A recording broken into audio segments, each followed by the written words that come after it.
tonight might be, and then hand it over to the authors. So we're gathered remotely on St. Hildegard's feast day, as Sarah said. Hildegard von Bingen lived in the 12th century, but her canonization into a saint was a very long process. It didn't actually end until 2012. But we can assume that this feast day has been celebrated since at least the 16th century. So in the spirit of a feast, I'm going to just read a recipe for cookies that she wrote at some point around 1120 or 1130 in her first book of compiled medical writings. Cookies. Take some nutmeg and an equal weight of cinnamon and a bit of cloves and pulverize them. Then make small cakes with this and fine whole wheat flour and water. Eat them often. It will calm all bitterness of the heart and mind, open your heart, your hearing and impaired senses, and make your mind cheerful. Hildegard was born in about 1100 in an area that is now Western Germany and was then part of the Holy Roman Empire. In her early teens, she was entrusted to the care of a nun named Jutta von Sponheim, and the two of them were enclosed at the Benedictine monastery at Disibodenberg, which was under construction at the time. To be enclosed means to be voluntarily shut into an abbey for the rest of your life, to live in piety and close communion with God in a tight community. So in other words, Hildegard went voluntarily into indefinite quarantine-style lockdown among a small group of women for her whole life. In the end, she didn't end up living a life confined to the walls of the abbey. She transcended. From a very young age, she experienced magnificent visions that she attributed to divine presence. For a long time, she didn't have the courage to claim her visions as divine revelations, nor to write them down or attempt to explain them in words. She knew she would just as likely have been branded a heretic and burned as canonized as a saint. But eventually she gained the courage to write to the powerful Benedictine abbot Bernard of Clairvaux and asked whether her visions were valid and whether she could write them down as messages from heaven. With his blessing, she began a career of sorts, and her life from then on truly became an anomaly. She became famous. She traveled and delivered speeches. She developed medical theories. She wrote copious musical compositions like the one we heard earlier, and which I think we'll hear some more from in a bit. She clashed at times with religious authority, but she was extremely popular, and she brought great wealth and attention to her abbey. Besides records of her visions, she wrote over 70 surviving musical compositions, over 400 surviving letters, 2 enormous volumes on science and medicine, where she talks about every possible ailment of the human body, various treatises on theology and the natural world, and she probably painted many illuminated manuscripts herself. But she also wrote an entirely invented language, of which little actually remains. She called it the Lingua Ignota, or the unknown language in Latin.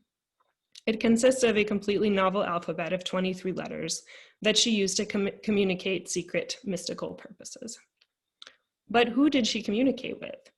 The notion of an unknown language brings many contradictions. If no one speaks or reads it, who are you writing to? Is the language meant to be read, or is its power in its total opacity? This idea of the language that is unknown and that may not ever be known or should be known pervades Hildegard's mystical framework, where there's a permanent tension between her encounters with her divine and her abilities to relay them through any existing words or materials at hand. Her many approaches to creation, musical, culinary, poetic, philosophical, these are all attempts at grasping that which transcends language, time, and human perception. The book we're here to talk about and celebrate is called Unknown Language. It's written in English, but the text is manipulated like a clay and provides many glimpses into the unknown. Its long central story, written by Hugh Lemmy, is told by an unknown narrator and set in a time somewhat like Hildegard's and somewhat like our own, where medieval papal bureaucracy is mingled with a modern urban biopolitical regime. A great doomsday rapture-style religious reckoning is brought onto the city where the narrator lives, and she has to flee into the wilderness on a journey of the body and the soul in which she experiences several visions and erotic encounters and learns she has a great healing ability. Civilizational decline is twinned with personal discovery, but this is no retelling of Hildegard's life or era. It instead channels her spirit, which is to say it's a form of fan fiction. The book begins, however, with a 10-part poetic narrative by Bhanu Kapil called Biography of a Child Saint in 10 parts. The protagonist here has a name, Pinky Agarwalia, I think, who is likewise led on a searching journey into the wilderness of sorts, led, like Hildegard and like Hugh's narrator, by the will to transcribe transcendent encounters with the natural world. Pinky's landscape is rich with associations from Hildegard's writings, rocks and meteorites, plants and waterfalls, gemstones and glowing lights, which all serve as sparks for potential revelation. Pinky's childishness allows a perceptual openness and a questioning of the given authority and order of things. At one point, Pinky asks, "Can animals save us, or will it be the plants who become conscious, adept, and pathetic, the functional adults of our universe?" The last piece that makes up this multifarious book is a lecture by Dr. Alice Spawls, given in the year C19, Corona year 0, which I believe is about 2200 in our terms. Hildegard here is met on a more biographical level, as Dr. Spawls narrates her life as best it can be known in the ways that it can be known, which are of course circumscribed by what we desire a life to mean and what we desire a story to consist of. She describes Hildegard the healer, Hildegard the exceptionally powerful female figure, Hildegard the philosopher, Hildegard the holy, and Hildegard the schemer.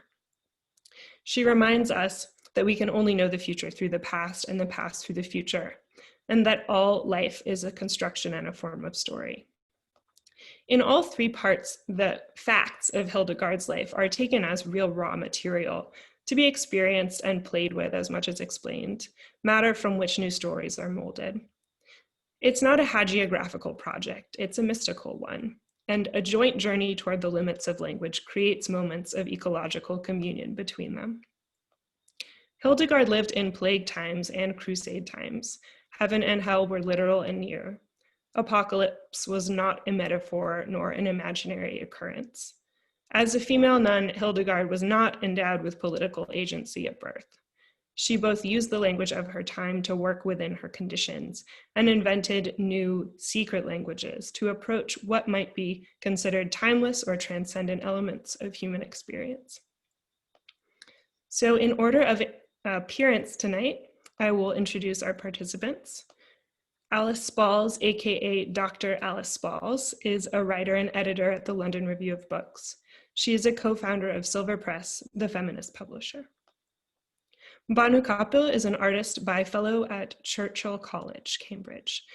She's the author of several books, most recently, How to Wash a Heart from Pavilion Poetry.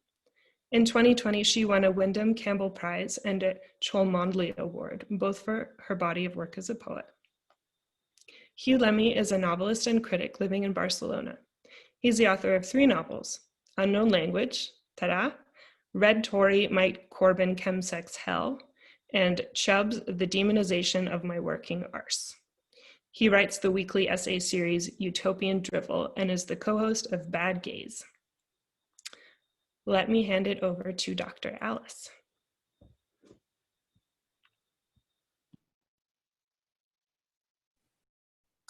Thank you.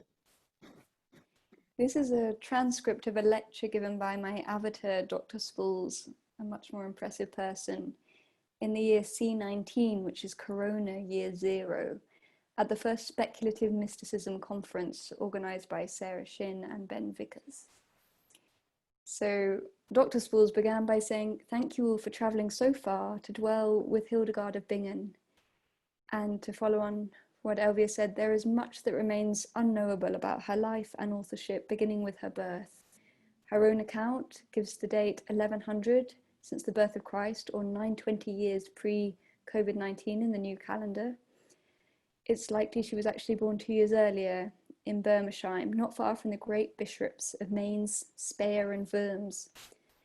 She grew up in a small place, to the sound of trees and rivers, to the sound of bees, bells and horses drawing carts of salt along the Salzstrasse. And there was singing, not just as entertainment or diversion, but as formal religious expression. She was a 10th child, promised at birth as a tithe, which meant a gift to the church. And as a young girl, she was given into the care of Jutta, a noblewoman who had taken solemn vows at the age of 20, withdrawing to a life of solitude and spirituality. Hildegard became her companion. On All Saints' Day in 1112, they were enclosed, locked away, at the monastery at Diessenbodenberg. Enclosure was a birth and a death. The reclusin, as she was known, entered her new home, shrouded, barefooted, and lay down on the stone-cold floor, and the bishop would bless her with holy water, candles were lit and placed on the altar, and they sang a funeral song, and the rites of the dying were read, and she entered into her glorious prison, as she called it, singing the Psalm 131, "This is my rest forever, here will I dwell, for I have desired it." The monastery at Diessenbodenberg now lies in ruins, surrounded by pine trees. But it was fresh when Hildegard arrived, and construction was carrying on, continually interrupting the daily prayers that gave their weeks there the shape and harmony of a religious education. It was there that she learned the singing of antiphons, the psalms set to music, and some Latin and some theological education. It seems she taught herself a great deal, though, fortified by everything she came across, strengthening a voice that was at that time locked away, but would soon become much more widely known. Where Jutta, her mentor, practiced mortification of the flesh and fasting, Hildegard gave herself up to involuntary ailments, illnesses of mind and body, and it was only many, many years later, after Jutta's death in 1136, when Hildegard became an abbess herself in charge of the other nuns, that she described her visions of religious and comic scenes, a whole universe, and she wrote for the first time of her experiences in a letter to an abbot, Bernard of Clairvaux. She said, "Father, I am greatly disturbed by a vision which has appeared to me through divine revelation, a vision seen not with my eyes, but only in my spirit." She was wretched, she said, and she wanted her gentle father, the abbot, to make her free from anxiety, because the vision touches my heart and soul like a burning flame, teaches me profundities of meaning, gives her an inward understanding. And she says, "Please give me your opinion in this matter, because I am untaught and untrained, but am only taught inwardly in my spirit, hence my halting and unsure speech." And her speech was halting and unsure because of the heretical implications of her visions, but also because of her incomplete education as a woman. Her Latin was patchy, and it was around this time that she began to design her Lingua Ignota, her unknown language. Bernard, the abbot, didn't discourage her, and in fact, one of the monks, Volmar, became a loyal secretary, and he would record her soul visions as she described them to him. The first volume, the Scivias, is divided into 3 sections, an echo of the Trinity, and it deals with the creation and the fall of man, the coming of Christ, the church, and the kingdom to come. And she began to compose songs, 14 of which were included in Scivias, pairs of antiphons, so psalms, and the responsories, which came to her directly in her visions. As an abbess, as a leader of the other women, it was her duty to lead the chants and choose the liturgy, but her compositions far exceed that. The sequence in Scivias opens with an antiphon for Mary. Mary was a particular, not obsession, but ideal of Hildegard, and the antiphon O Splendissima Gemma celebrates the Virgin through a series of bright images as a jewel infused with light, a flowering branch, and the sun itself.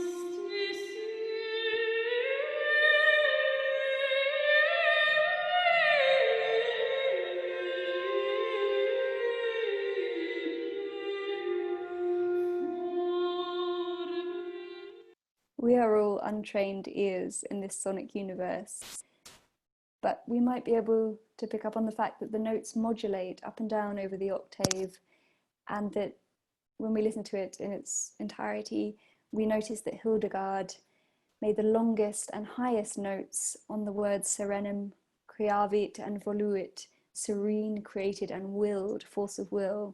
And she returned again and again to the imagery she uses here for Mary: perfumes, verdancy, honeycombs, water, gold and gems. And this is how she accounted for her sonic creativity. She said, "Then I saw the lucent sky, in which I heard different kinds of music, marvelously embodying all the meanings I had heard before." And so she heard her visions as the word of God, and then she heard them as a sort of music that she could relay to the people in her charge.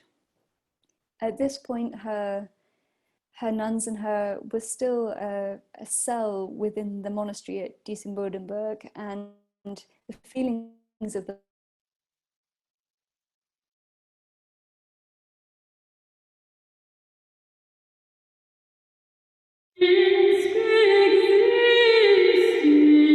monks at a seminary 47, and they read parts aloud to the Pope, a controversial act because the synod considered cases of heresy and excommunication. Hildegard could have been silenced, but Bernard, the abbot she had written to all those years ago, spoke on her behalf, and she was granted papal approval to continue recording everything she saw in her visions and to speak it aloud. She wasn't silenced. She was, in fact, the first woman given express permission to write theological treatises, and implicitly in that, the approval to speak of her visions. Women couldn't preach, but that's what Hildegard did, and her fame began to grow. Her many letters show that she was firm and strident even with the highest, but meek and generous with the lowest who wrote to her.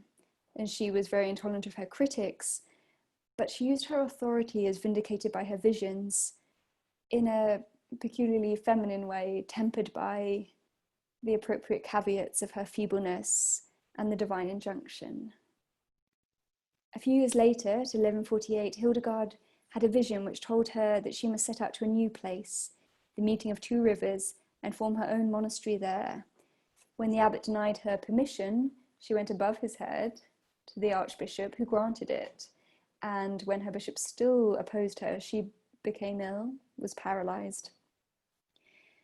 And of course, the monks were reluctant now to lose the source of their fame and wealth. And she, as a woman, even a woman in charge of women, needed their support and their protection. They couldn't hold a mass for themselves, they had to have a priest. And so this dance began, in which she would entreat and persuade and then move ahead because she didn't like to wait. And she took her nuns to the side of a steep hill that she had seen in her vision, the Rupertsberg, which overlooks the Nahe, where it meets the Rhine.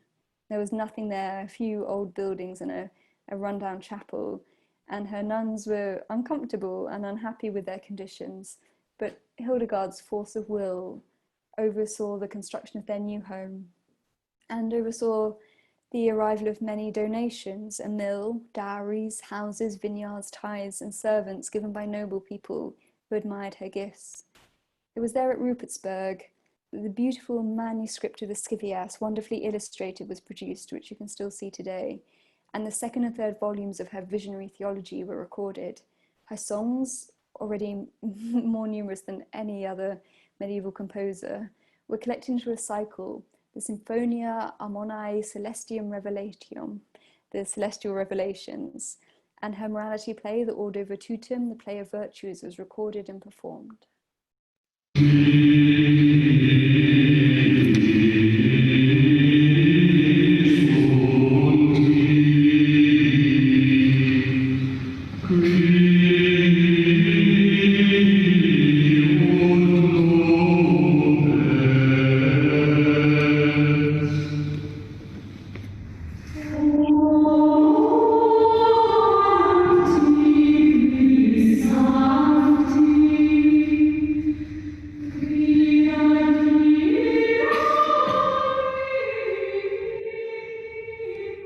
You hear there the voices of the many women against the voice of the one man, and Hildegard dramatized her theology, which celebrated the virtue of women as a means of man's salvation. So the women represent human souls and virtue, and 16 of them sing in this plain chant, which is a very beautiful form, while the devil is played by a man, who you heard at the beginning, and he has no musical setting, truly.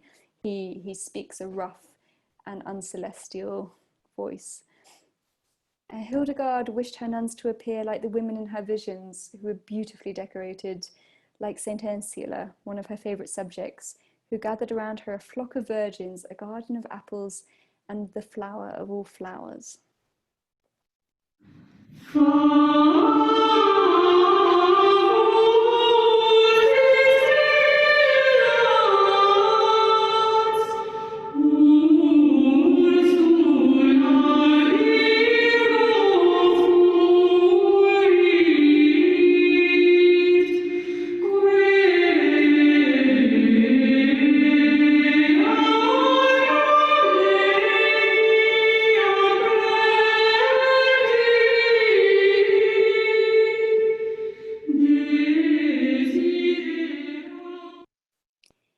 Hildegard was forceful in almost all matters and had her way, but there were two great crises in her life, and that's where we see her at her spiritual, most forceful self. The first was the removal of her favourite nun, Ricardus, to another abbot, and Hildegard undertook everything in her power to prevent this departure, writing to the family of her favourite nun, and writing to the Pope even, to say that this woman couldn't leave her. There have been many theories about her obsession with this young woman and what it meant and how it inspired her verse. And possibly Ricardus inspired Hildegard's vision of Saint Ursula, who she describes as a dripping honeycomb who yearned to embrace the Lamb of God, honey and milk beneath her tongue. But perhaps it's foolish to draw inferences from this and to impose on Hildegard a sexuality and a spirituality that only makes sense in a COVID era. And we can more fruitfully observe the wonder and force of spirit that argued with popes to save a love, and which was prepared to hear music in her visions and to write in languages she invented for herself, self-fashioned languages.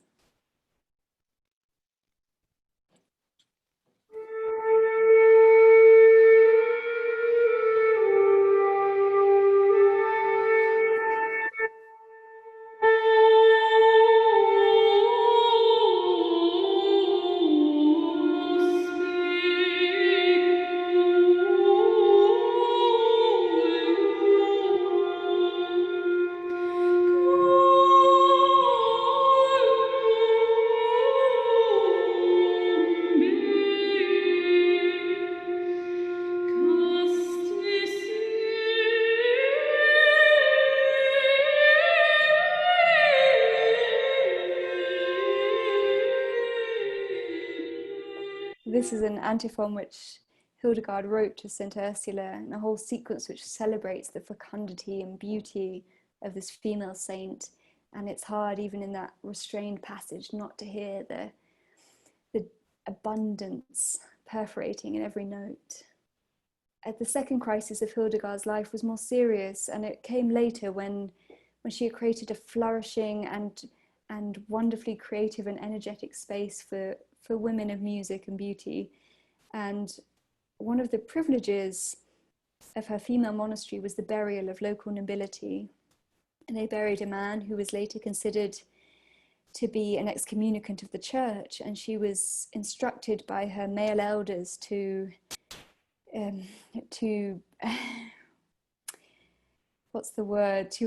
unbury this man. And she refused to do so. She said that God had not told her to do so, and she wouldn't disinter him.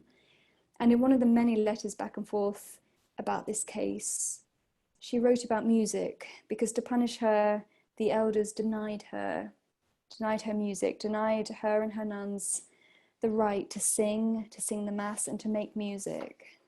So they were silenced. And she wrote to them, in order to recall that divine sweet melody of praise which Adam enjoyed in God before his fall, the holy prophets, inspired by the Spirit, were called for this purpose, to to compose psalms and canticles, and also to construct various kinds of musical instruments to enhance those songs of praise. Thereby, both through the form and quality of the instruments, as well as through the meaning of the words which accompany them, those who hear might be taught about inward things, since they have been admonished and aroused by outward things, just as Hildegard had been.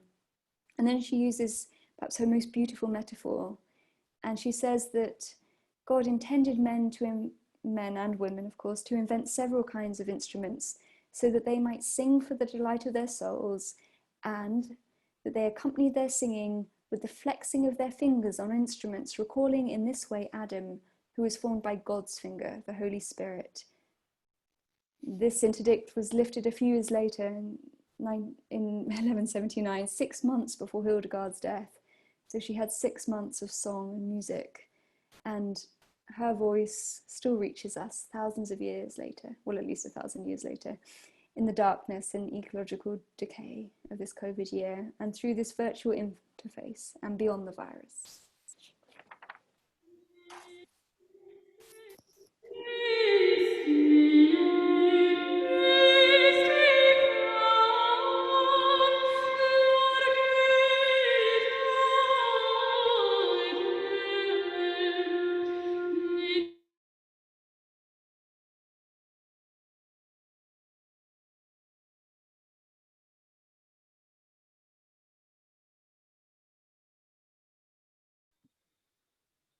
So Bhanu, we'll hear from you next.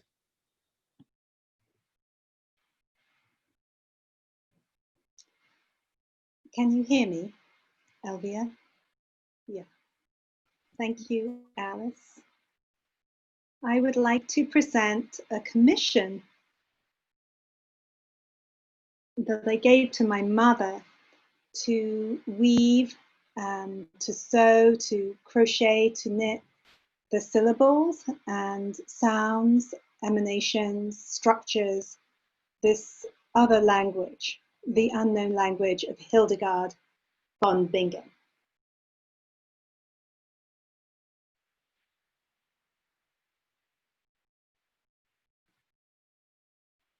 I don't know if you could see that. I will read just a few parts of Pinky Agarwalia, the biography of a child saint, in 10 parts. So I will read from different places. I present to you my Punjabi mutation. 1. The lore of the fragment was what brought us together, like wasps licking a wooden frame to build their nests. Each time we heard the story, we took some of it back in our mouths, like damp chemicals or pulp plus saliva, then spat it out to fill a hole or make the walls stronger. I am new to writing.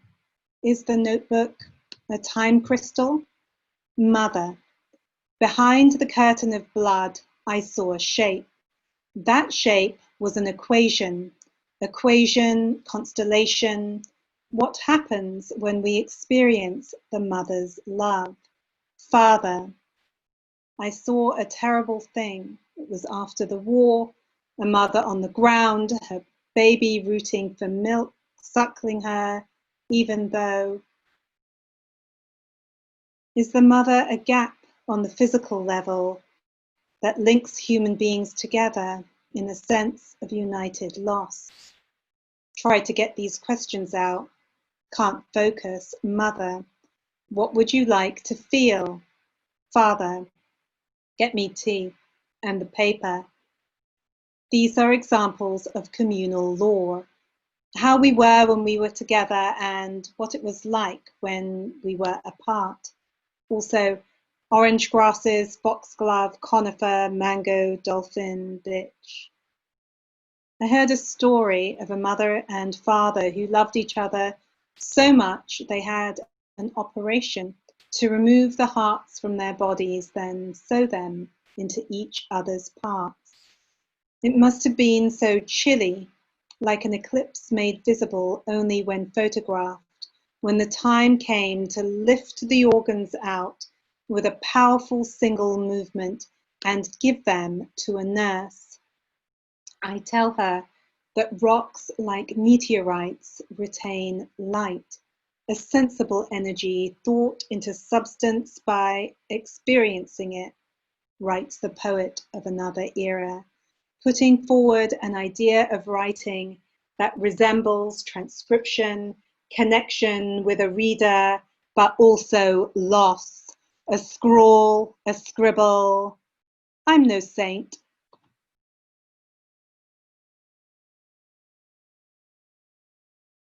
Seven. There are forests here and snowdrops in abundance. I never imagined being here, did you?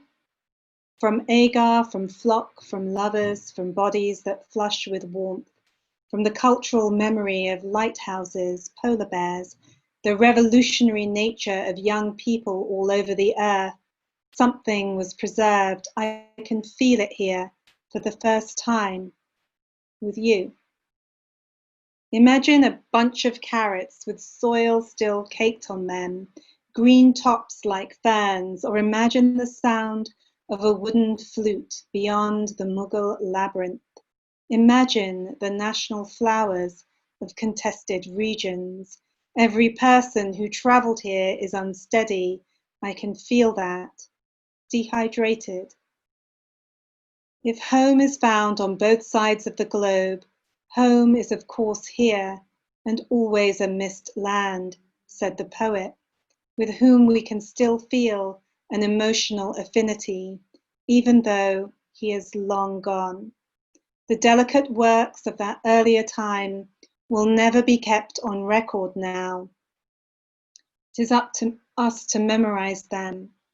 Poems by people who have been incarcerated, poems by people who left their homes, poems constructed with paper and string.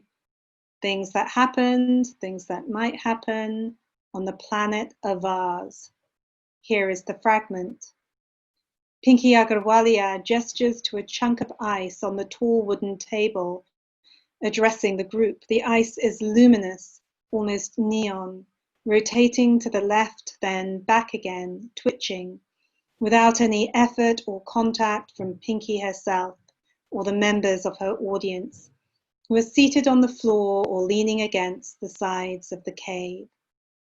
These others are mostly young, teenagers. In the cave, their basic spectral features meet the dim light and the radiance of the fragment to exert a colloidal volume, facial expressions moving from child to child with the mobility and speed of fast-running water. As you can see, continues Pinky in a formal tone, the fragment is a six-dimensional object that we have to integrate. It's evolving. We don't have much time. The ice has a lower luminosity than what it contains, and so the light from the fragment crosses two frequencies, like an unknown language. Some photons can't escape the staggered mesh. How will we melt this ice that does not melt when we heat it, or crack when we smash it on the ground? Pinky taps the book. 8.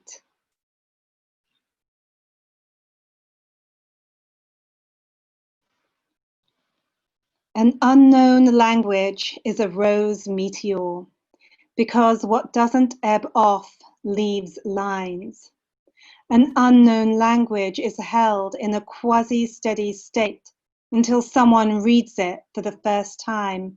Then it becomes toroidal, streaming lines. An unknown language is non-dimensional, and so it can't be written down. So, what are you looking at? You need a code to look at the unknown language. Encased in ice, a word vibrates. Discontinuous spikes pulse in the body of the viewer. It helps to wear damp silk. The coolness calms the vagus nerve, a nerve that wraps around the heart as it travels from the gut to the brain. The fragment of an unknown language is unstable, convective, buoyant, and can't be extracted, just as the real universe can't be plotted. Is the one you love a proxy for radiance, Hildegard, the chameleon? Is the fragment a cosmological simulation, Hildegard, who ingested galantine, converting the energy of her life into an identity as bright as 6 billion suns? An unknown language comes from a foreign place, like a sample of the life once lived there.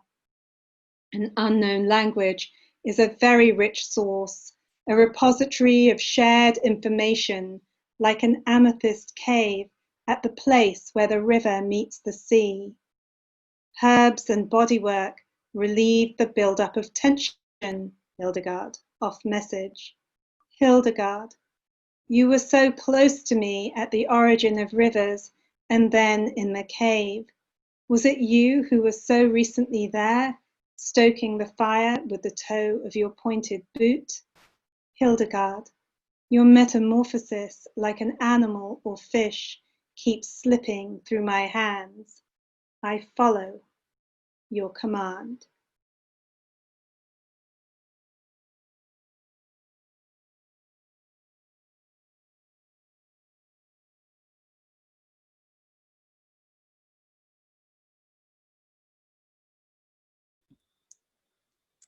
Thank you.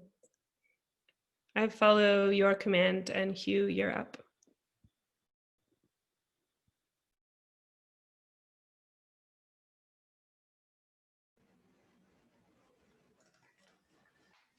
Thanks for coming, everyone. Just before I read my piece, I'd just like to thank everyone for taking part, especially Elvia for hosting, and also for some of the things that she's previously written on mysticism, which was really helpful in writing the book. And then to Bhanu and Alice, of course, for their contributions tonight, and obviously for their work in the book. And Ben and Sarah Ignota, and Hannah Satz as well for her advice. And of course to Hildegard. In this extract I'd like to read, the narrator has moved on past the city and is now past the hinterland of the city, the agricultural land, and is moving further into an unknown land in order to escape, but also to arrive somewhere. The land cradled my onward journey as I walked away from that dark detention. I came to believe, indeed, that I had been kidnapped by the very people I had hoped would save me. The cruelty of this band and the poverty of their encampment made me wonder if this was the origin of the rumours of the Tafur kings, masters of the dispossessed. What foolishness to assume in their poor desperation there would be a place for a refugee like me. It seemed to have been sheer luck that something had moved them on before I could become another victim of their hunger, a hunger that drove them in pillage and rapine. They knew no restraint. I later heard they would even pull the dead from their graves to eat them. I could no longer sleep in the dark, so I reversed my routine, progressing onward at night, recalling as I walked the city's brilliant nightlife. The legion dangers of the night were guarded against with vigilance, while during the day I slept like a child in the afternoon, with the greenness as my nursemaid. I passed for perhaps 10 nights through the primordial woods, the undergrowth kept low only by nature's maintenance, never having seen an arboriculturalist. Some days I had to beat through the dense foliage for hours. Other days I made pleasant progress through open vales and clearings, free from thorns and bandits, populated with fawns and a gentle breeze. After the forest came a scrubland of tight gorse bushes, bloomed with a coconut scent, and thickets of rosemary and thyme over rocky ground. This landscape spread for miles, drifting down to an unknown shore. It never rained during this period of walking, so I drank from thin streams deep in the rock and scavenged what meager provisions I could. As the land descended, I cut down into a narrow canyon to stay nearer to the fresh water. At its bottom, there was a little more shade for me to sleep in during the day, a little more moisture to collect at night, and ripe fruit trees. Gazing up into the cloudless sky, I could see every star, my passage drawn beneath their firmament. I was new to this city of lights, a young woman recently arrived, captivated by the illuminated boulevards that hung in a line above my head. Those pure spring days, where a hint of warmth begins to penetrate the soil at last, activating the spores and moulds and mosses that will soon fill the forest air with a proliferation of life. Those spring days, the mild breeze and the earth scents blow through your memories, stirring a resurrection within you. There was something renewed in me. The nagging pains had subsided, and I was not plagued by remorse. With no right of return and no future ahead, I was nearing the climax of the pass with only snow-covered tops above me. This was the true threshold, for which I had broken through the city walls, healed the sick, climbed and scaled and thought and felt and reimagined in order to reach. This was the undrawn border on the map. The solitary journey through landscape is one of personal discovery, and as I gained altitude each day, my relationship with the self rose too. This transliteration between word and thing underpins every vision I have, whether real or fantastical.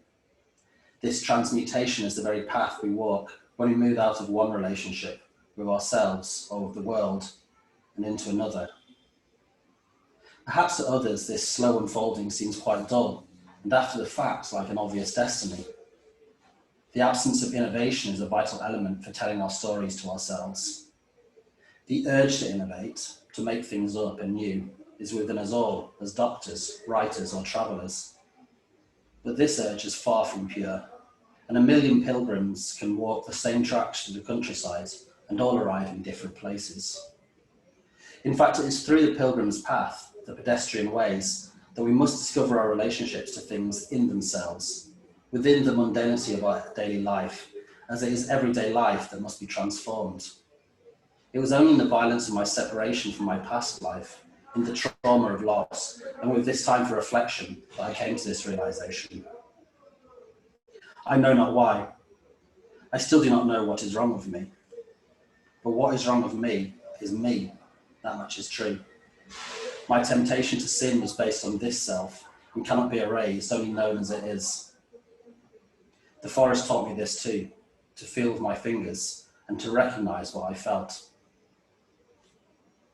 Each step across the quilt of the forest floor felt like I was 8 years old again, back in the city centre church dedicated to the Holy Mother. There was so much about that church, its rituals, and the monsters who crept along the cloisters that filled me with fear. There were such tedious terrors for a child to endure, not so much the fear of God, but of halitosis and fingers that pinched all parts of the body. This was a place of holy blood, but the holy blood had been painted over with 100 generations of sticky brown varnish that must, I thought, have choked the Holy Mother and her child. It was as if the holy wood from which the figures of the Holy Mother and her newborn infant were carved was still squeezing a viscous sap from between each ring. I wondered how long ago they broke her image free of the forest. What happened in the decades between breast and brow? Within the darkened cathedral walls, her flesh could never grow warm beneath sunlight.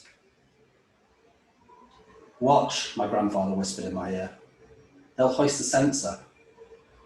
The priest would open a casket and pull up a silver hand shovel, like that of a confectioner. He would plunge it into the box and pull out a shovelful of incense, which he would drop into the censer's silver bowl of hot coals. The priest fastened it shut, and the man on the rope hoisted it into its swinging arc above our heads, where it would glow in the cathedral's gloom. The smell was a musky miasma, like lifting a horse's saddle after a day in the hills. The sweetness of myrrh and the dank odour of the arriving pilgrims, with their postulating blisters and acrid sweat, mingled to lift up the rest of the congregation. The spiritual labours of the pilgrims were of life, unlike the creosoted statues. Between the growth of the pilgrim's soul and the slow decay of the flesh, there was holy worship. With each pace through the forest, the abundance of the worm-ridden earth and the dry incense of fallen pine needles fused to take me back to the church, in this combination of decomposition and transcendence. Hundreds of meters ahead, I could see movement, the shivering silver of a modest lake. The water was sparkling and fresh, and I buckled to it without volition, leaning face first until my nose touched the surface, then lifting it to my lips with both hands. It tasted so clear, I felt I could drink for forever, and I nearly did, lying down a bank until my arms began to ring with pins and needles. I went to the water, and I was quenched. We scale our desires to our circumstances. Who would have thought that simply washing my hands in the purest water and drinking deeply from it would create in me a feeling of absolute contentment? That this would allow for just an hour the sensations that had come to constitute my bodily life, the raw flesh of my palms, cracking knees, and swollen cuts, to dissipate. The merest of clouds collected on the edge of the horizon. Above was an azure that, along with the thin air, was a symbol of high altitude. Soon the trees would fall away. Soon the delicate flowers would spring up on the grassy slopes. The lilacs, yellows and pinks of primula and chamois ragwort, rock jasmine, bachelor's button, and of course, my favourite and most blessed, the darling edelweiss, star of the Alps, the lion's paw. The sun began to have a soporific effect as its rays played against my body. Before I knew it, like a napping child, I crossed out of this reality and into slumber. What trust we place in the world when we sleep. Lapsed from consciousness, we leave our bodies open and vulnerable to the world. Meanwhile, we reawaken, unprotected, in a dim half-world, our souls susceptible only to ourselves. Here I was, unarmed, as around my corpse birds flew and sang.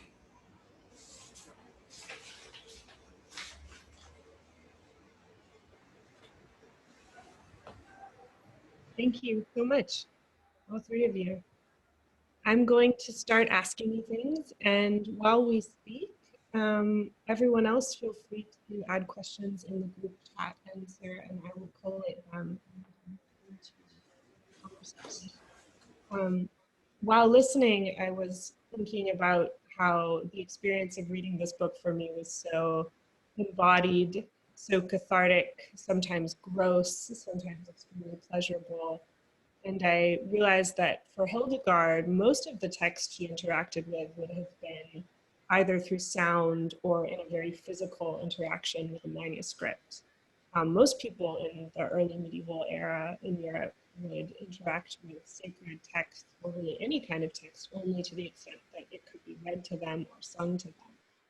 And many people interacted with text through touch. So while they may not be able to read a manuscript or a scroll, they may have some ritual communion with the object, such as women in childbirth who would wrap scrolls around their stomachs to protect them, where the images and the text on the scroll would tell a story that they may or may not really have access to, but the text inscribed on the object gave magical amuletic protection. So I'm thinking a lot about the relationship between text and body, especially in relation to this topic of the unknown or the unsayable, and thinking about physical experience as transcendent of words.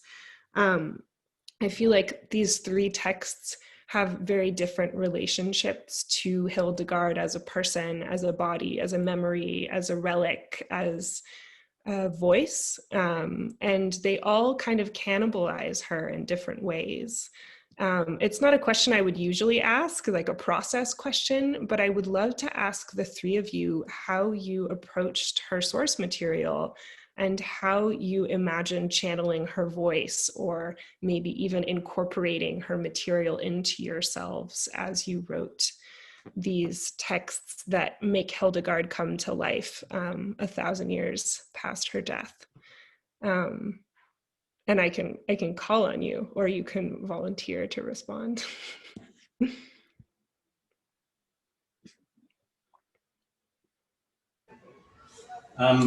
For me, it was like a really unusual writing process because the text was like both like an inspiration, but also Hildegard herself is in some ways like, well, I approached with her as like an active collaborator, I guess. So I knew through discussing with Sarah and Ben at Ignota, who commissioned the text from me, that there were certain sort of aspects of her theology, cosmology, and experience of her visions that would be sort of integral towards making a story out of it. And I read those through a couple of times, and they're so unusual the way they're written in terms of like a relationship of like a narrator to a text. Like throughout it, like she skips between when she's describing her visions, she switches between sort of her own writerly voice and discussing herself in the first person, to then the voice of God. Sometimes without distinction between when one starts and the other stops. So for me, like I tried to integrate as much of what she was writing as possible, thinking about it a lot, like really just reading her for a while, and then taking some time before each time I started to write. Like normally I write in like short bursts here and there, blah, blah, blah. Whereas this time I sort of would sit down for an entire afternoon and I'd walk and then sort of think about her, I guess, and light a candle and then try to see what comes. And it's the only time I've ever worked like that, of having this sort of like strange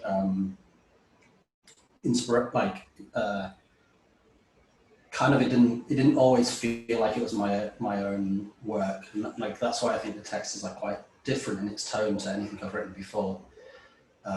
Whether that's just like an opportunity whether reading her allowed me to access something that I hadn't otherwise accessed, but for me it felt very much like this communion between me and her as like a co-collaborator, I guess, which sounds like a extremely sort of hippie thing to say, but it's like the only way I can like explain it as an experience. Like it very, very different from plotting and working things out and doing mechanics in that way. It's just to like let it flow out a bit, which I think just comes from the way that she describes her visions. Like they're extremely like fluid and like really rich in their descriptions. So I think that's what I was also trying to sort of take on and encapsulate from her writing and reflect in my text.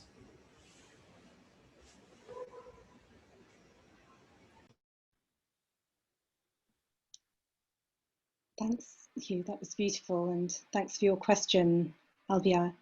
For me, it was something similar, except I didn't want to know. I didn't want to read your novel, Hugh, until after I'd written. I listened in a way that sounds very close to the way that you were listening. Perhaps the only thing that I really looked up was I wanted to know like precisely which herbs, so stream mint and cowslip, were important, and I made amethyst water and drank from it. But it was last autumn, and I was at Stadelschule in Frankfurt, and we all went on a train along the Rhine, and we got out, me and 20 of these amazing artists, and we inverted ourselves above the Rhine, and very close to the place where Hildegard lived. We saw it from the train. So that inversion and that streaming and the sensations collected on that visit to the Rhine, that's what I tried to hold in mind as I evoked pilgrimage in my own work. Inversion and the feeling of the internal organs very present, that felt important, and what it was to be with others in a ragged bunch.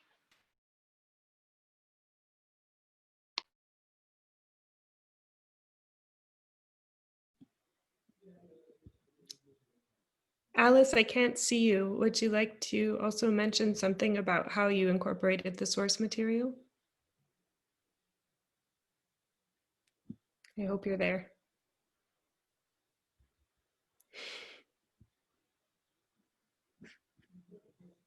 I'll take it as a passive refusal or a technical issue.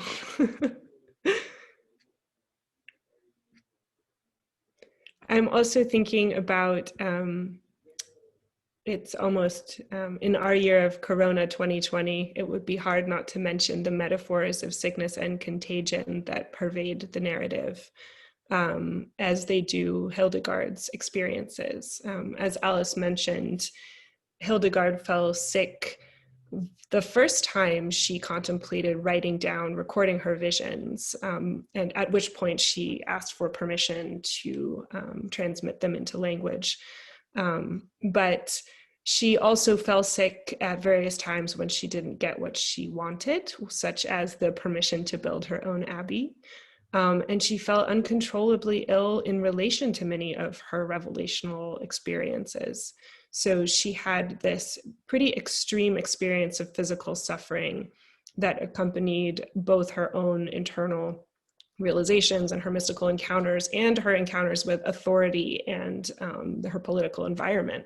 So these all seem like one and the same sort of embodied process for her of metabolizing difficulty or metabolizing that power beyond herself, be it ecclesiastical or divine. And Huw especially, I mean, throughout the novel, there are kind of recurrent references to extreme physical suffering that our narrator is going through. And at each time, the suffering brings her to a new understanding of her relation to the world or her ability to heal herself and others.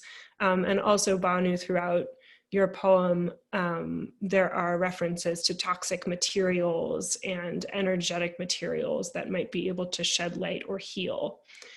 So it's hard for me not to ask, given the reason that we're all separated and on Zoom right now, what kind of healing powers we might expect from reading the book and interacting with Hildegard, or whether we might learn to understand sickness as a methodology rather than as a weakness.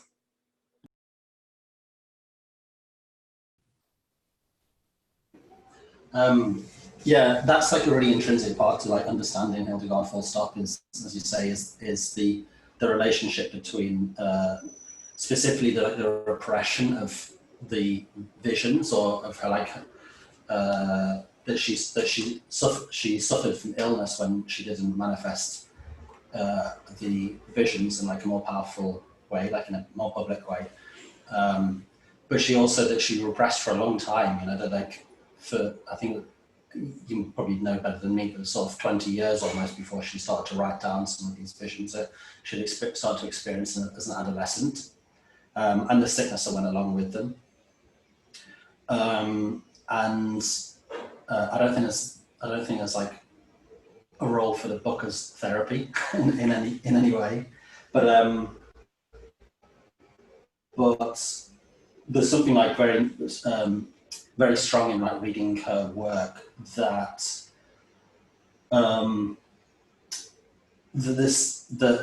whether you believe them as like psychosomatic, some sort of psychosomatic delusion or something more spiritual or something, that they were something that like entirely structured her relationship with the divine, with God. In that, like, not that she believed that she was being punished by her illness, but that she believed that it was the repression of like these mystical thoughts that was making her ill. And I think that's really interesting when you look at her role as like a female mystic, because there's this like very fine line. At the time that she was alive, Europe was completely beset by heretical movements, and like really the distinction between like a mystic and a heretic is just a relationship of authority,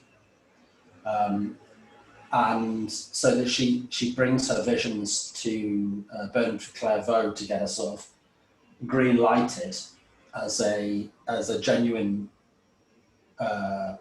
communication with the divine, which is this act of like extreme bravery, like like by chance, but statistically, she's probably 95% more likely to be regarded as a heretic and burnt. But the reason that she makes that leap from having this private experience was sickness. So the sickness in itself becomes this tool that God uses to communicate with her. And then later, once she rises up and she has this power within it, there's also this, as you said, these useful visions and useful sicknesses that can, that can, whether she used them or not, but put pressure on people in authority to make sort of political decisions in her favor as well. But in terms of writing it, like I felt also very close to it because like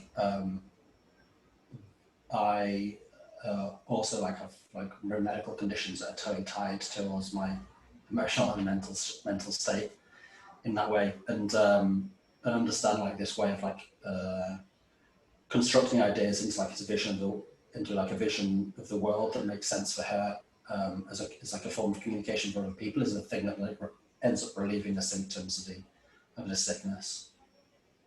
Sorry, that was a bit rambling. But...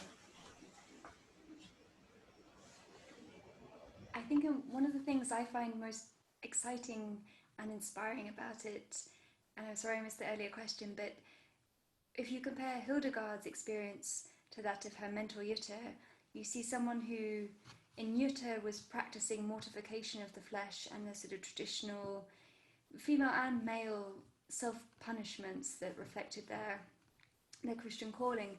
But in Hildegard, she kept these sufferings and these visions secret for so long and held them close to her chest. And when she did speak them to the world, she didn't shy away from her complete belief in her bodily experience. And I find that really exciting because she didn't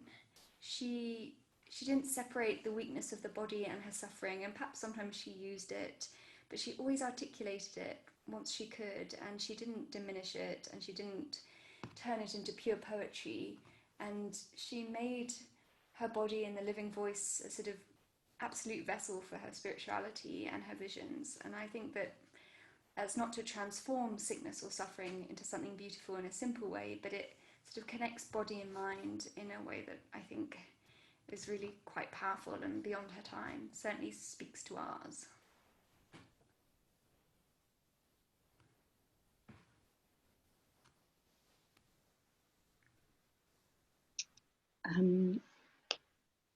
I think two practices that I connect to through Hildegard's practice, which I first came to in 1994. I went straight to the art shop and bought a pot of gold paint to create a mandala. So the mandala practice, which is something that shows up in somatic trauma therapy, just to scribble or scrawl every day inside a circle or void. That's a practice that I've returned to and sustained over the last few months. And then the other day, I just thought I want to connect through my own tradition. And I've always been a very passive devotional subject. And so I decided to memorize the Gayatri Mantra. And so I've been praying and meditating through the Gayatri Mantra just the last 2 weeks vividly, just thinking of this book and thinking of what it is to draw energy, pale light green energy from the space behind the sun. Now I will recite the Gayatri Mantra. I've been practicing all day. Om Bhurbuva Svat Tat Savitur Varenyam Bhargo Devasya Dhimahi Dhyo Yona Prachodayat. And that line that comes through when I look at the sun and I recite those words, a little bit of the feeling of that came through when you were speaking, Huw. And I felt as if your words were a nest for things that I only think about privately. Thank you. Thank you. I guess it's hard not to return to the central mythology of Catholicism, which is the Word made flesh, or the incarnation of Christ's body in the metaphor become material of the host. So thinking of what Catholicism meant to Hildegard, it probably meant something very visceral and very physical. So a lot of her visions are extremely sexy and erotic by our standards. Alice mentioned in a biographical sense, there's been a lot of discussion of Hildegard's relationship with her fellow nun who had to leave the abbey. And I'm curious to talk about this, kind of avoiding our contemporary desires to map onto Hildegard what sexuality is given to us to mean today, and instead think about the fact that in 1100, processes like childbirth, sex, death, eating, shitting, these had very different connotations, not only culturally, but in terms of their relationship to the inside and the outside of the body and to gender. So Christ, you often find him depicted with a side wound that looks like a vagina, or even emanating breast milk for his disciples to drink from. So it's not hard to queer the Middle Ages, and it's not hard to queer Hildegard's iconography. What's weird is that we even need to call it queer, I would say. And I guess I would like to speak a bit about maybe what we can take or learn from this, interest or obsession or fascination with inside and outside and the disruption of bodily boundaries throughout these texts that are really received. Hildegard receives the vision into herself, but then she processes it and creates a body of text from it. So I'm curious about this process that you find in Hildegard of incorporation, penetration, power bottoming, what it might mean for her in this situation to take control of what was essentially a received and inherited fate. And maybe just how we can address this conversation about her queerness and her intimate relations with other nuns, which also probably were not so taboo at the time, we should remember. So it's only in retrospect that they seem so scandalous. And then after we talk about sex, I'll take some audience questions.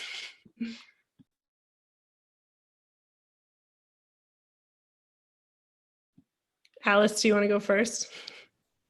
Yes, I mean, it's very tempting to appropriate Hildegard for all of our queer and contemporary ends, and I think that I can't help myself but impose on her words that, like desire, which seem to me, a huge essence of her work, and yet at the same time, this force and this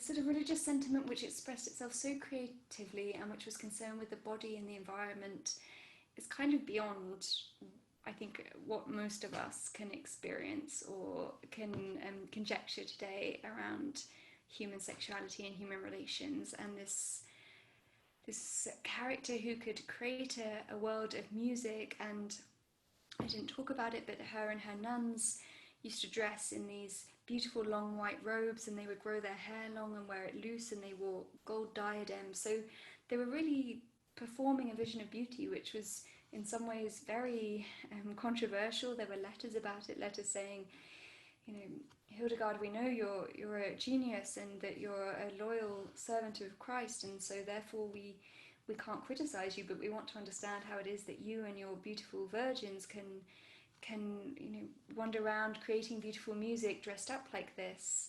It's not appropriate. And she was very firm with him, and she would say, I have a vision of beauty and I will make that manifest on earth. And I think that in the context of so much female suffering and imposed constraint, that kind of exuberance is a beautiful force, and it's a sexual force, but it's not a straightforward one, and we can't know all the ways in which it manifested, but it seems to me like a very powerful generative creative force and very erotic for that. Well said. Yeah, I also agree with you, Elvia, in terms of like there's no need to queer Hildegard von Bingen as a verb, because it's all already there. That there's not that subtext of sexual design essay to find, because it's actually super explicit in times, and also there's no need to necessarily label it as queer, because at the time it is what it is. You know, it's like it's her understanding of desire and sexual desire is pretty it's pretty self-explanatory, or like laid out for you in some ways. And in terms of like her sexual understanding of the world, like I think also it's really important to like put her in this context, this political context at a time of sort of 600 years, 800 years of sort of nascent proto-Reformation that's happening, and these heresy movements aimed at overthrowing the authority of the church, or dissolving the church, or countering its power and its theology, was so often aimed against the clergy, and especially monks and nuns, and that sexual critique was really understood in the public sphere as like that when people thought of you can't say it's like it's generalizing, but when people in the 11th and 12th century thought of monks and nuns, they thought of them as horny, to such an extent that when Henry VIII wanted to dissolve the monasteries, a big part of that was his weapon for that was introducing the first state prohibition on sodomy, meaning non-reproductive sex acts, specifically because in the public mind, a campaign against sodomy was understood as also a campaign against monasticism. So that for us, there's a sort of maybe a more recent taboo around the idea of a lesbian nun. I don't think anyone in the Middle Ages would have approached it in the same manner, particularly.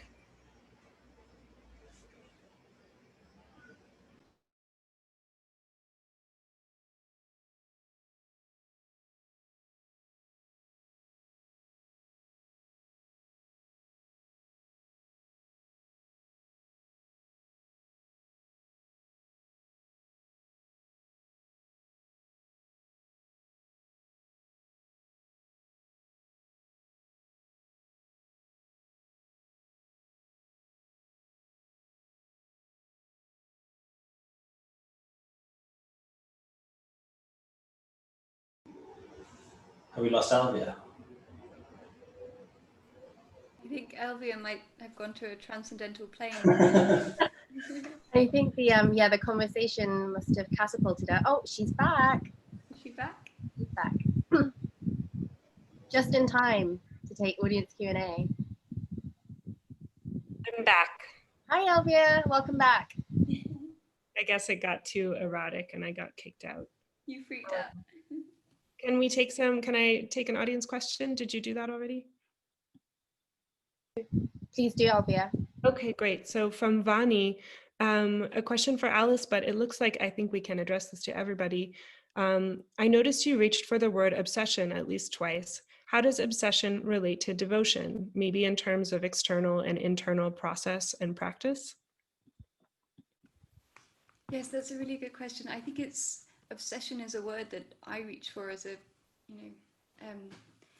COVID-19 era person who thinks of it in individualistic terms, when in fact devotion is a much better word and expression of a practice, which is a dedication and a form which is divinely inspired and yet speaks to a community. So devotion is a really, really good word and probably superior, but I think sometimes for us devotion can seem something passive or weak, and I didn't want to lose the sense of Hildegard's.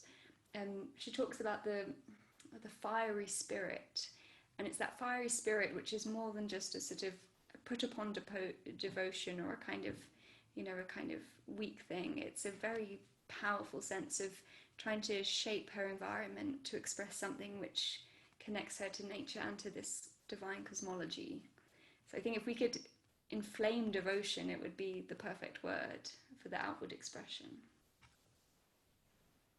Bhanu, you also mentioned you called yourself passive devotional. Is that what you said? Passively devotional?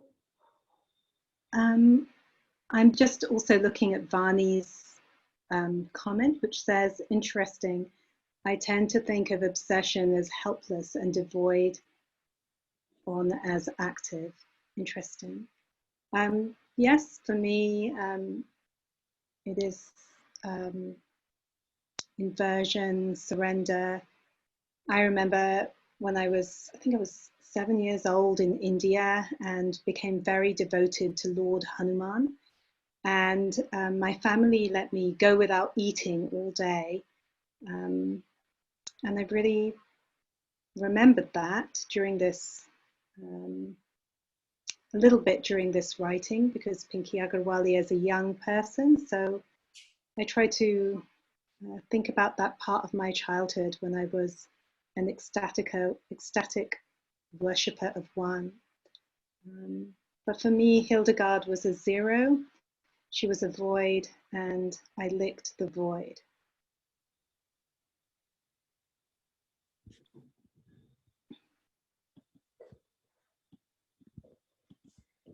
Another question. Alice mentioned force of will a few times. Joanna Walsh asks whether she could talk more about what that is and how it played out. I think that's related in some way to what you're saying about the fiery devotion, but maybe you could speak more to that. Yes, there's this word viriditas. Viriditas is this sort of green charge, the power of nature, the life force. And well, as Huw and Bhanu made clear, the life force is the sort of animating spirit in everything we've responded to in the book.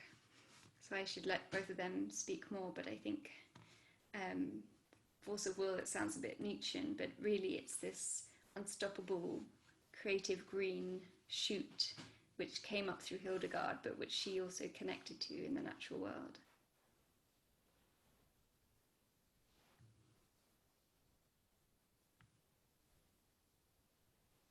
Sorry. Along those lines, we've been asked by Susie that whether Hildegard was really the first person to write about the female orgasm way beyond anyone else. Do we know if this is true? And if so, is there a specific place? I did find this in my own research. It's not as explicit as I wanted it to be. But I can read a short section from the Physica where she says, in the man, the libidinous winds blow into a narrow, close place in the loins where they have little room to be diffused. In the woman, the winds enter the broad and open space of the womb so they can spread out in her abdomen. Forcefully concentrated, the wind operates thus in the man's genitals. It fills the two tents, which serve it like two bellows. The testicles flank the penis like two little buildings placed next to a tower to defend it. That last part doesn't answer your question, but I like that very much. She describes sexual desire as a wind that fills the woman's womb or abdomen, and this, and then a sexual satisfaction that occurs afterwards. And this, who knows if it was the first to describe female orgasm, but she also has some extremely detailed, for its time, anatomical descriptions of the vulva and the womb, which was, yeah, unusual. I answered the question. I think also the, maybe this is an inference too far, but I think the descriptions of the shape of the universe are very close to a description of vulva as well. No? As are the mandalas she draws. Or we don't actually know if she drew them or if somebody drew them for her, but they do certainly have a resemblance. More question? Joanna Walsh, I'm thinking about the social structure within which she acted and how that related to the spiritual aspects. I'm not sure if I'm missing. I think that was to expand on mine, and I was just going to put a response in the chat just to say it's very complicated, Hildegard's relationship to these quite complex and nuanced structures of the church hierarchy and the local designations, the nobility. And it seems from reading her letters that once her status as a visionary was established and she had been recognized by the Pope, she had a good deal of power, and she was very judicious about her use of that. And she used very beautiful figurative language in her letters, and she had absolute conviction in her visions, and her visions kind of went ahead of her because she could say, this was a divine vision, and so therefore, you see, I'm in a predicament. I'm just a woman. I can't do anything, but the vision tells me that I must, open this new monastery at the meeting of two rivers, or I must have song for my nuns. And so it's hard to extricate one sort of power from another, but I think that she was very clever in the ways in which she wrote to these very powerful men, and at the same time she had a kind of security in her special status, and once that was recognized, she could be very creative with it, and she was. I hope that's helpful. We have a question, a practical question. Do you have any advice about reading Hildegard's texts? I find it really difficult because she seems to mix metaphors and it's hard to unpack her meaning. I can't grasp what she's saying. Is it because I can't understand medieval texts? From Deirdre. You're not alone, Deirdre. Yeah, no, it can be really dense. In reading Sibius, my understanding of it is that you have to realize that she's approaching all the texts. She sort of reiterates it 3 times. First is a description of the vision in a very direct way. This is what I saw, meaning experienced. I don't think necessarily visually, but secondly is then a description of the meaning, the relationship between the image and then the meaning of the image in terms of theological meaning or metaphor. And then thirdly, then she then reiterates it again, where she sort of describes the theological, moral, ethical lesson that you get from the lesson it's supposed to be telling. So take it. My advice is don't necessarily start at the beginning and read it all the way through. You can just jump in, but then when it's broken up into these parts, find the start of the part and then just find the one that you are interested in or something, because they can sort of stand alone as well as, even though they have a holistic sort of weight as a series of visions, they don't necessarily relate to each other by chapter and verse.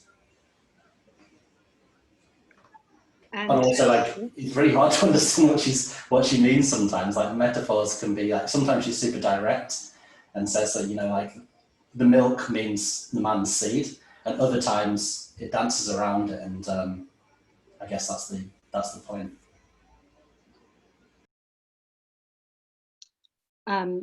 Alternatively, boil up some snowdrop bulbs in lukewarm milk, ingest galantine, slip the text beneath your pillow and dream. This is what I did. I put my ear to her heart, and that's it. Is it possible to read a book without opening it? Flashback to A-level physics.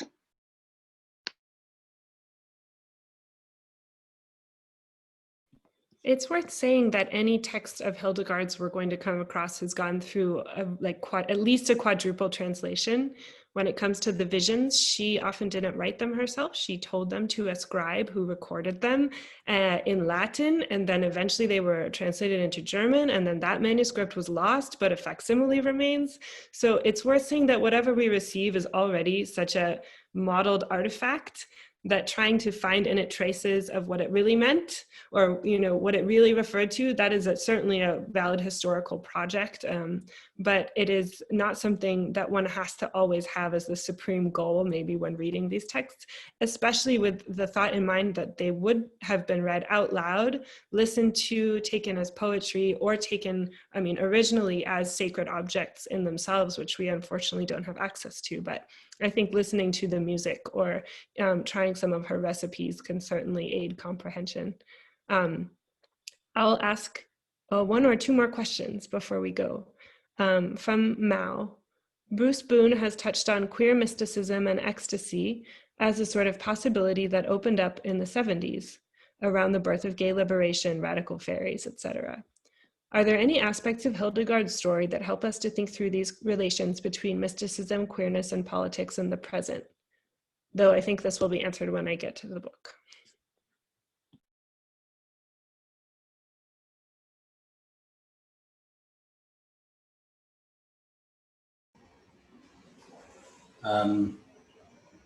For me, I find it very useful to sort of think of like a lineage or heritage of mysticism relating towards each other and also towards like the established church. Like it's unlike a lot of the heresies, it's this, like I said before, this like strange aspect of its relationship to authority, and that if you look at the established church as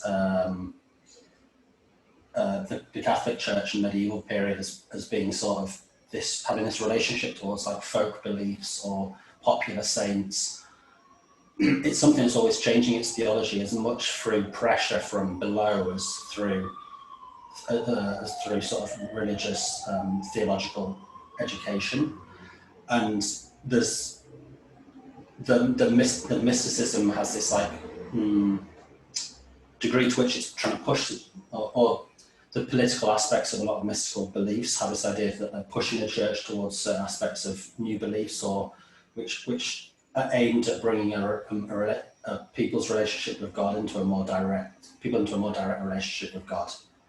And at what point that thing that's seen as good because it's devotional and it's towards this closer relationship with God that might support religious faith goes too far and cuts out the middleman of the church to a certain extent.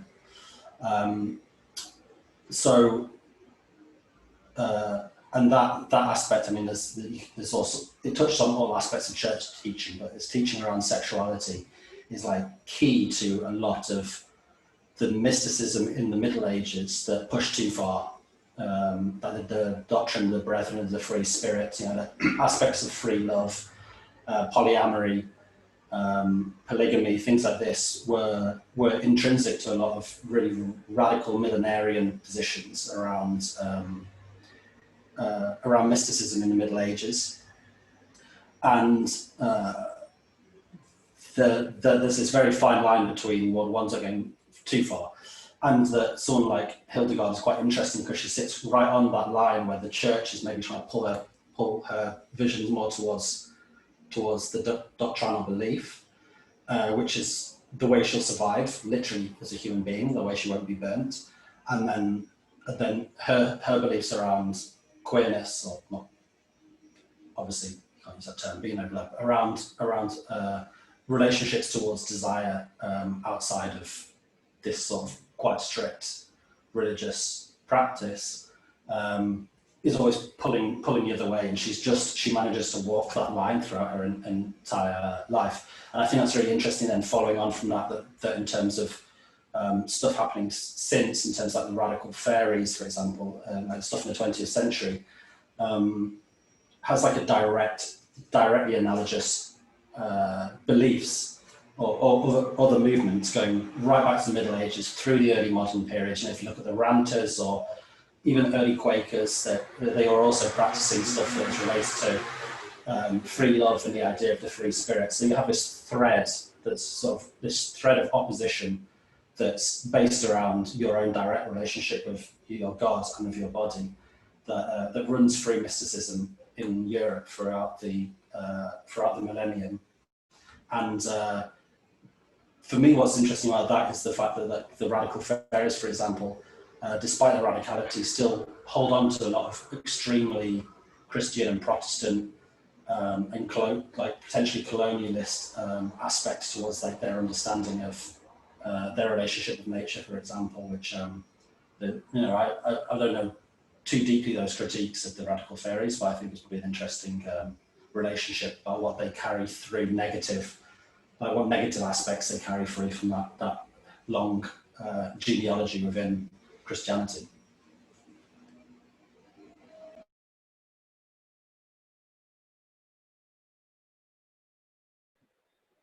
Maybe one way of tying that in with the previous question would be maybe just to make a distinction between mysticism and theology. Theology deals explicitly with the interpretation of sacred texts. Mysticism deals with expressing a direct encounter with the divine, always falling short because the divine can never be truly represented in art or in literature as much as we would like to approach this unknowable love. And so the mystical text always sits in an odd relation to the consolidation of church power because it is both necessary to reinforce the direct power of God as an authority and also undermines the church's power as a mediating force.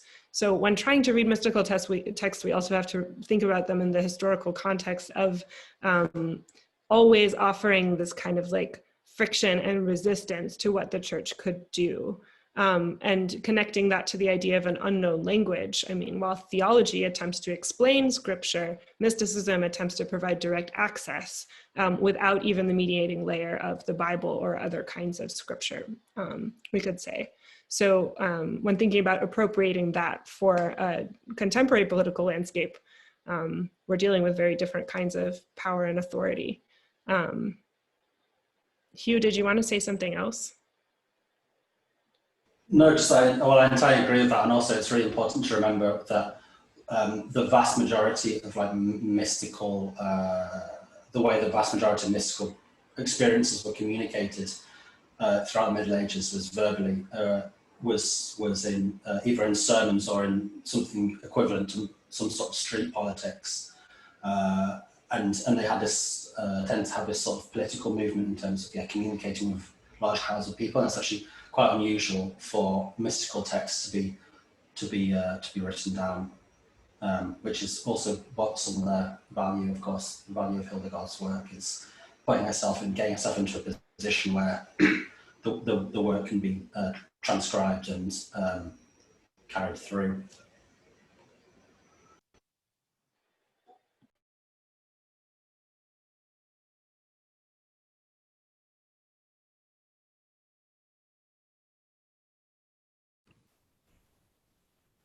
I'm talking on mute. Can everyone hear me now? Okay.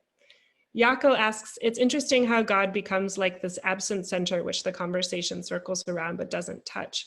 Maybe it's difficult to understand these texts if we're attempting to somehow translate them into something that connects to a secular modern landscape. I think this is a wonderful question to end on because we can't talk about Hildegard without talking about her direct relationship to God, which was within the rubric of Catholicism and completely beyond it as well.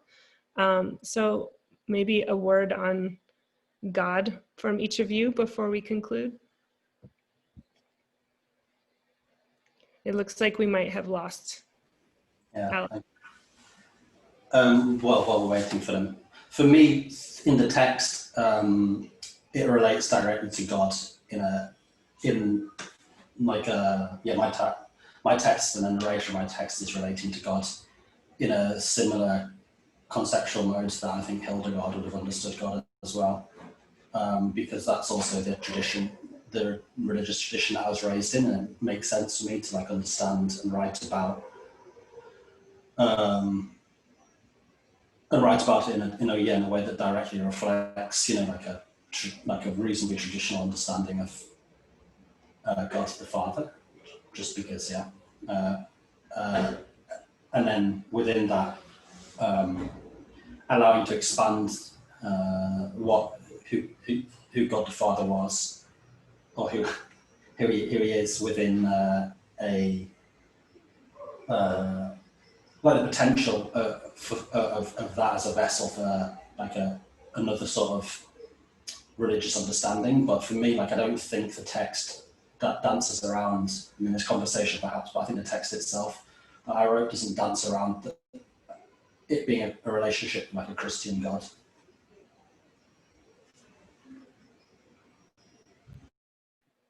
Bhanu, I see you made it back in. Would you like to say something on God?